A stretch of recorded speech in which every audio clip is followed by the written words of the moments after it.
guys! Welcome to my new vlog! This is me, Venice, and this is my siblings, Ned. And so ngayon guys, ang part 2 ay nandito na. Ito na yung part 2 na yung malinis ang bedroom namin.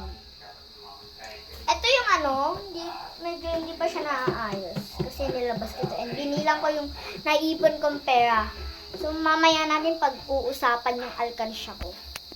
And guys, this is the final look. Ayan. Ayan, guys. Ayan. Ayan o. Ayan na yung pinaka, nila. Wala pa talaga akong higaan. Yes, wala pa akong higaan, guys. Because, o-order pa lang kami. I don't know kung bakit ayaw nilang gamitin yung isa naming higaan. Kasi malaki yun, pwede naman siya tupiin. So, mamaya na yan. And then, let's get started by my savings ATM bank. Pwede magpasok dito ng paper bills. Dito yung paper bills. And dito yung coins sa taas. Ayan o, ayan yung sa coins. And yan. Ayan siya.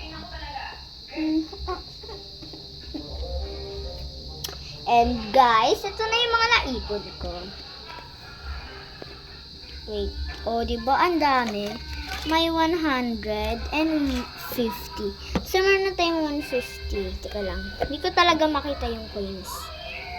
Ayan, yung coins. 50 pesos yan. And, ayun guys, yung mga naipon ko, diba napakadaming coins? So, paglaki ko, hindi na ako Ang hirap. Yan. So, guys, paglaki ko, unti na lang ang teacher gusto ko kasi nag-iipon ako. So, para alam niya na, pero gusto ko din naman maging flight attendants. Pero hindi ko alam talaga kung teacher or flight attendant. Say in the comment section kung flight attendant and teacher. May papakita daw sa yung kapatid ko. Kainis. Sorry guys, naabala pa kayo. So, bye guys. Bye. See you on my next vlog.